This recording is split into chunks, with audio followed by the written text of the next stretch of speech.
T20 world cup में दूसरे मुकाबले के लिए भारतीय टीम आज दिल्ली में मैच खेलेगी। नामीबिया के साथ मैच होने जा रहा है। सुनकर लग रहा होगा कि भाई बड़ा आसान मुकाबला होगा, नामीबिया के साथ तो यूं टीम इंडिया जीत जाएगी। लेकिन अगर थोड़ा सा पहले जाएं, याद करें यूएसए के साथ जो पहला मुकाबला हुआ था उसमें टीम इंडिया ने बड़ी मुश्किल से जीत हासिल की थी। ऐसे में कई सवाल खड़े हो रहे हैं, इस मुकाबले में टीम इंडिया के सामने क्या कुछ चुनौतियां रहने वाली हैं। इस पर ज्यादा बातचीत के लिए हमारे साथ रवि हैं। जी, बिल्कुल, शुक्रिया, आपने सही बात कही कि जो पहला मुकाबला रहा था यूएसए को देखने के बाद आपको मतलब किसी ने भी ये एक्सपेक्ट नहीं किया था और उसके दोनों फैक्टर थे कि यूएसए एक टीम एज़ अ टीम मतलब हम लोग उसको लाइटली ले रहे थे और दूसरी चीज़ की जो इंडियन टीम की जो फ़ॉर्म रही है, हम्म। वो एकदम शानदार रही इस फ़ॉर्मेट में। तो हम्म। वो देख के लग रहा था कि जो टीम इंडिया है वो ग्रुप स्टेज के मैचेज़ जो है वो ईज़िली जीत जाएँगे, तब तक पाकिस्तान के साथ जो मैच है वो भी कैंसल माना जा रहा था। बट अब पाकिस्तान भी आ चुकी है और उसके अगेंस्ट भी मैच होने वाला है। तो फिर मतलब जो पहला मुकाबला था यूएसए वाला तो उसको बहुत ही लाइटली कहो तो वो लिया जा रहा था। बट जब वही है ना कि फिर जब टीम खेलने लगती है और जिस तरीके से बैटिंग स्टार्ट हुई, जो एक कॉलेप्स हमें देखने को मिला, क्योंकि आप एक्सपेक्ट करते हो कि जब आप 8 या 9 बैटर्स के साथ जाते हो, हम्म। जिनके अंदर पोटेंशियल है कि उसमें से कोई एक भी प्लेयर अगर अच्छा खेल गया तो आप पूरे मैच को चेंज कर सकते हो। बिल्कुल। तो उस पूरी टीम जब एक साथ कॉलेप्स हो रही थी तो फिर ये समझ आ गया कि नहीं, आपको इस चीज़ को लाइटली नहीं लेना है। आपको तब याद आने लगा कि यही वो टीम है जिसने पाकिस्तान को हरा दिया था। और उसके अलावा मतलब जिस तरीके से यहाँ पे जो भी लड़के हैं उनकी टीम के, वो दिखा रहे हैं कि वो मतलब पूरी तैयारी के साथ आए हैं। बिल्कुल। और जिस तरीके से टेक्नोलॉजीज, एआई, इन सब का इस्तेमाल करके आपने प्लेयर्स को रीड किया है, उन्होंने दिखाया, आप जैसे जिस तरीके से उन्होंने शिवम दुबे को आउट किया, आप जब देखोगे ना आपको समझ आ जाएगा कि यार क्या प्लानिंग के साथ तो वहाँ पे फील्ड प्लेसमेंट, वहाँ पे फील्डर लगाना, फिर एग्जैक्ट वही डिलीवरी डालना और वहाँ पे वो फंस जाना। तो वो चीज़ें होती है कि पूरी टीम, अब हर टीम जो है ना वो पूरी तैयारी के साथ आती है। आपके स्ट्रेंथ एंड वीकनेस दोनों को वो देख के आती है कि कौन से प्लेयर्स जो हैं उनका क्या स्ट्रेंथ क्या वीकनेस है। उसमें एक चीज़ बस ये होता है कि जो कुछ प्लेयर्स होते हैं उनके अंदर ऐसा पोटेंशियल होता है कि उन्हें फ़र्क नहीं बहुत ज़्यादा होता है, वो अच्छा खेल जाते हैं। जैसे अभिषेक, हम्म। वो आपको पता है कि आप कैसे भी बॉल डालोगे वो पहली बॉल पे शॉट खेलने का ट्राई करेंगे। तो वो चीज़ें हैं, वो कहीं न कहीं उस मैच में देखने को मिला। अभिषेक को भी फँसाया गया, एग्ज़ैक्ट वहीं पे फील्डिंग लगाई गई जहाँ पे अभिषेक मैक्सिमम शॉट्स खेलते हैं। तो वो चीज़ें रही है, तो हमें इस चीज़ का ध्यान रखना होगा। नामीबिया के अगेंस्ट भी जो है टीम इंडिया को उसे लाइटली लेने की ज़रूरत नहीं है और टीम जो है वो फुल पोटेंशियल के साथ जाने वाली है। हम्म। जो अभी तक की मीडिया रिपोर्ट्स है कि यहाँ पे जसप्रीत बुमराह जो है वो टीम में वापस आ रहे हैं।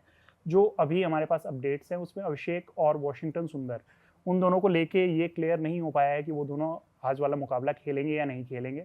बट ओवरऑल टीम इंडिया जो है एक जो मतलब उनकी कहते हैं ना कि बेस्ट प्लेइंग 11, उसके साथ ही वो जाने वाली है। जी बिल्कुल, आप अभिषेक के बारे में बात कर रहे थे कि ऐसे रिपोर्ट्स आई हैं कि वो अभी हॉस्पिटलाइज्ड हैं, उनको कुछ प्रॉब्लम हो गई, इस वजह से वो मैच नहीं खेल पाएंगे। तो उनकी जगह शायद संजू सैमसन को जो है वो ओपनिंग करने को मिलेगी और संजू के साथ साथ ईशान किशन के ऊपर भी बड़ी जिम्मेदारी होगी कि एक अच्छा स्कोर जो शुरुआत में है वो दे टीम को। हाँ, अभी ये क्लैरिफिकेशन नहीं है कि अभिषेक जो है ये मुकाबला खेल नहीं पाएँगे, ऐसा कुछ भी मतलब अभी तक नहीं क्लियर हुआ है।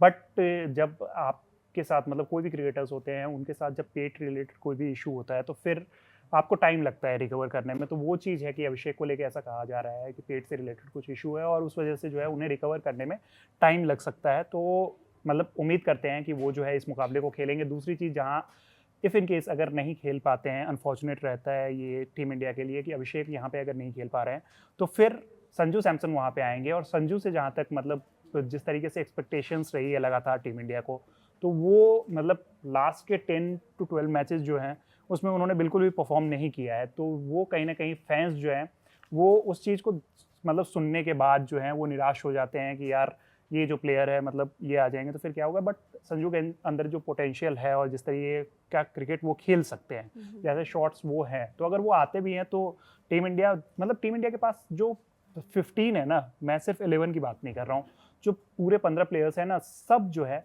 अपनी पोजीशन पे बेस्ट हैं। अगर वो अपना बेस्ट निकाल पाए तो अगर नहीं भी खेलते हैं अभिषेक, और ये बहुत अनफॉर्चुनेट होगा टीम इंडिया के लिए, बट अगर नहीं खेल पाते हैं तो फिर भी मतलब टीम इंडिया जो है उनके अंदर ये पोटेंशियल, उनके प्लेयर्स के अंदर ये पोटेंशियल है कि इस मैच को वो आराम से जीत सकते हैं। बट उन्हें अपना बेस्ट देना होगा और नामीबिया को लाइटली नहीं लेना होगा। तब जसप्रीत बुमराह इस मुकाबले में खेलने वाले हैं, ये एकदम क्लियर हो चुका है। अगर जसप्रीत खेलते हैं तो फिर सिराज को टीम से बाहर बैठना पड़ सकता है। अब ये एक मतलब वही होती है ना कि अब देखना होगा कि दिल्ली के पिच यहाँ पे मतलब जो सेलेक्टर्स हैं उनके लिए ये एक बड़ा कॉल होने वाला है कि आपको किसको ड्रॉप करना है। अब किसी ना किसी एक को तो ड्रॉप करना होगा। आप बिल्कुल। सिराज को ड्रॉप करो, अर्शदीप को ड्रॉप करो। सिराज पिछले मुकाबले में जिस तरीके का उनका परफॉर्मेंस रहा, तो आप उनको ड्रॉप कर दोगे तो फिर वो एक होता है ना कि आप उनके साथ मतलब वो एक अनफेयर डिसीजन होता है किसी भी प्लेयर के साथ।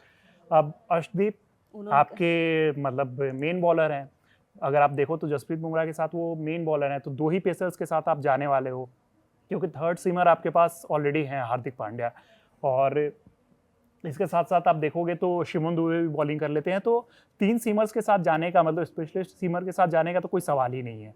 तो या तो सिराज या फिर अर्शदीप, तो ये एक बड़ा कॉल होगा। मुझे लगता है कि सिराज को ही ड्रॉप किया जाएगा, इस मुकाबले में रेस्ट दिया जाएगा, और अगर बुमराह आते हैं तो बुमराह और अर्शदीप, क्योंकि हम लोग लगातार देखते आए हैं कि यही 2 हमारे फ्रंट लाइन बॉलर थे। तो बुमराह अगर रिकवर होते हैं तो वो तो ऑटोमेटिकली आपकी प्लेइंग 11 में आने ही वाले हैं। अर्शदीप को आप नहीं हटा सकते हो, एक लेफ्ट हैंड बॉलर का भी एक एडवांटेज उनके पास है, लेकिन सिराज के साथ ये जो है वो मतलब कह सकते हैं कि नाइंसाफ़ी टाइप की ये होने वाली है। वाशिंगटन सुंदर को भी लेके अभी तक कुछ क्लेरिफिकेशन नहीं है कि वो खेलने वाले हैं नहीं खेलने वाले हैं, तो ये भी देखना होगा कि वो जो टीम इंडिया है वो किस प्लेइंग 11 के साथ जाने वाली है। मिडिल ऑर्डर की बात करें तो सूर्य कुमार यादव के अलावा और किसी ने इतना अच्छा परफॉर्म किया नहीं, तो इस बार तिलक वर्मा और हार्दिक पांड्या के ऊपर भी जिम्मेदारी होगी कि टीम को एक अच्छा रन स्कोर दे सके। बिल्कुल बिल्कुल, क्योंकि मिडिल ऑर्डर जो है ना, आप यही होता है कि अगर आपको टॉप ऑर्डर से अच्छा स्टार्ट नहीं मिलता है तो मिडिल ऑर्डर में आप देखो ना कि कोई भी जो मतलब क्रिकेटिंग ग्रेड्स की जब आप बात करते हो ना, तो जो आपको मैक्सिमम ऐसे प्लेयर्स ही मिलते हैं जो मिडिल ऑर्डर में खेलते हो। चाहे आप हिस्ट्री उठा के देख लो, सचिन तेंदुलकर से लेके विराट कोहली तक के दौर में, सचिन हो गए, विराट हो गए, Ricky Ponting, Brian Lara, Jacques Kallis, किसी का भी नाम आप ले लोगे तो मोस्टली जो है उसमें से मिडिल ऑर्डर में खेलते हैं। ऐसे नहीं है कि ओपनर्स जो रहे हैं, एडम गिलक्रिस्ट, वीरेंद्र सहवाग जैसे ओपनर्स भी हमने देखे, बट जो मतलब जिनका नाम आता है कि ये महान क्रिकेटर हुए हैं, तो मोस्टली उसमें से मिडिल ऑर्डर में हमें नजर आया है। वो इसी वजह से क्योंकि वो जो है वहाँ पे रिस्पॉन्सिबिलिटी जो है वो बढ़ जाती है आपकी। T20I क्रिकेट में भी ऐसा ही है। पिछले मुकाबले में अगर सूर्य कुमार यादव ने वो कप्तानी पारी नहीं खेली होती तो मैं तो बहुत ओपनली कह रहा हूँ कि टीम इंडिया उस मुकाबले को हार जाती। और यही चीज़ है कि तिलक वर्मा जिस तरीके की फॉर्म में आ रहे थे इससे पहले, जो पोटेंशियल है, उस दिन भी जो एक शॉट उन्होंने मारा वो देख के लगा कि मतलब वही है कि फिर वो भी अनफॉर्चुनेट रहे, वो आउट हो गए जिस तरीके से आउट हुए। तो ये चीज़ें हैं कि सबके अंदर पोटेंशियल है, उन्हें अपना बस बेस्ट निकालना है, क्योंकि सिर्फ बात यहाँ पे इन्हीं की नहीं है। यहाँ पे हार्दिक पांड्या भी हमारे पास हैं, तिलक वर्मा के अलावा आप देख लो शिवम दुबे हैं, शिवम दुबे बहुत अच्छी बैटिंग कर सकते हैं, अक्षर पटेल, उनके अंदर भी बहुत पोटेंशियल है। रिंकू सिंह, मतलब पिछले मैच में जिस तरीके की से वो मतलब बैटिंग किए थे वो एक्सपेक्ट नहीं करते हो आप रिंकू सिंह की इतनी बॉल खेलने के बाद उनका स्ट्राइक रेट जो है वो अंडर 100 रहे, वो भी T20I क्रिकेट में। तो वो सिचुएशन भी मतलब कभी कभी ऐसी हो जाती है। अब देखते हैं कि जो दिल्ली की ये पिच है, पहले वाली पिच तो है नहीं, इस पे रन सब बनते हैं, तो उम्मीद करते हैं कि ये एक अगर टीम इंडिया पहले बैटिंग करती है तो एक हाई स्कोरिंग जो है मतलब टीम इंडिया मतलब ये मुकाबला पूरा देखने को मिल सकता है। और जो हमारे बॉलर्स हैं वो तो अपना काम जैसा आप कर कह रहे थे कि हर प्लेयर्स को अपना बेस्ट देना होगा, वो भी इसलिए क्योंकि नामीबिया के साथ ये मैच एक तरीके से पाकिस्तान के खिलाफ मैच खेलने से पहले एक वार्म अप मैच की तरह बिल्कुल देखा जाना चाहिए। तो ऐसे में हर प्लेयर को अपना बेस्ट देना ही होगा, क्योंकि पाकिस्तान से तो फिर मैच जीतना है ही। बिल्कुल, क्योंकि नामीबिया से आप जीत जाते हो तो आप अपने ग्रुप में काफ़ी मतलब स्ट्रॉन्ग पोजीशन में आ जाओगे, और फिर जब ऐसे पोजीशन में आ जाओगे तो फिर आपको पता है कि आप जो है मतलब नेक्स्ट राउंड के लिए बहुत ईजिली क्वालिफाई कर जाओगे। बट आपके आगे जो मैच है ना, वो किसी भी सिचुएशन में, चाहे वो ग्रुप स्टेज हो, चाहे वो मतलब नॉकआउट मुकाबले हो, आप उस टीम से कभी हार नहीं सकते हो। दूसरी चीज़ कि इसके बाद अभी जो भी टेंशन सामने आई है, तो उसके बाद अगर आप पाकिस्तान के अगेंस्ट हार जाते हो तो फिर आप एक वो होता है ना कि कई बार ऐसा कहा जाता है कि आपको अगर 2 ऑप्शन दिए जाए, वर्ल्ड कप जीतना या फिर पाकिस्तान के खिलाफ मैच जीतना, तो कई बार ऐसा होता है कि कई क्रिकेटर्स जो है वो कह देते हैं कि हम पाकिस्तान के खिलाफ जीतना पसंद करेंगे। और कोई भी राइवलरी आप कहीं भी फुटबॉल में भी उठा के देख लो, जैसे फुटबॉल में ऐसा होता है कि ब्राज़ील वर्सेज अर्जेंटीना का मैच होता है, तो कई फैंस जो है ये प्रेफर करते हैं कि वो ब्राज़ील की जो टीम है वो अर्जेंटीना को हरा दे, भले ही वो वर्ल्ड कप मतलब ना जीत पाए। वैसे ही आप देख लो रियल मैड्रिड बार्सिलोना का मैच होता है, तो उसमें ऐसा रहता है कि भाई जो है कोई भी एक टीम जो है इनको हरा दे, लीग जीते या ना जीते, लेकिन आप ये लास्ट में काउंट करते हो कि किसने किसको कितनी बार हराया है। तो राइवलरी में ये चीज़ आती है, चाहे वो कोई भी गेम की राइवलरी और इंडिया वर्सेस पाकिस्तान आप किसी भी स्पोर्ट्स में उठा के देख लो, व्यूअरशिप के मामले में या फिर जिस तरीके से मतलब लोग इसको पूरी दुनिया में देखते हैं, क्योंकि दोनों जगह की पॉपुलेशन काफ़ी ज़्यादा है, तो वो तो कहीं भी मतलब दुनिया में इसको आप नंबर 1 पे ही रखोगे। तो ये चीज़ें सामने आती है कि आपको पाकिस्तान के अगेंस्ट किसी भी हाल में हारना नहीं है। पाकिस्तान की टीम पहले मुकाबले में जैसा खेली, दूसरे मुकाबले में उन्होंने दिखाया कि वो ज़्यादा बेहतर खेल सकते हैं, और जब इंडिया के अगेंस्ट वो खेलने आएंगे तो वो पूरी तैयारी के साथ आएंगे। तो उम्मीद करते हैं कि जो टीम इंडिया है इस मैच में भी अच्छा खेलेगी। और जिस तरीके से आपने कहा कि ये एक वार्म अप मैच होने वाला है टीम इंडिया के लिए, तो वो वार्म अप के ही तरह लेगी, इसमें कुछ भी बहुत ज़्यादा एक्सपेरिमेंट नहीं करेगी, अपनी बेस्ट प्लेइंग 11 के साथ जाएगी और यही प्लेइंग 11 जो है वो पाकिस्तान को भी फिर हराने वाली है। जी बिल्कुल, उम्मीद है कि आज के मुकाबले में भारतीय टीम जीते और इसके साथ ही पाकिस्तान के खिलाफ मैच होने को लेकर हम सब एक्साइटेड हैं। फिलहाल इस वीडियो में इतना ही। क्रिकेट से जुड़ी हर खबर देखने और समझने के लिए सब्सक्राइब कीजिए कड़क।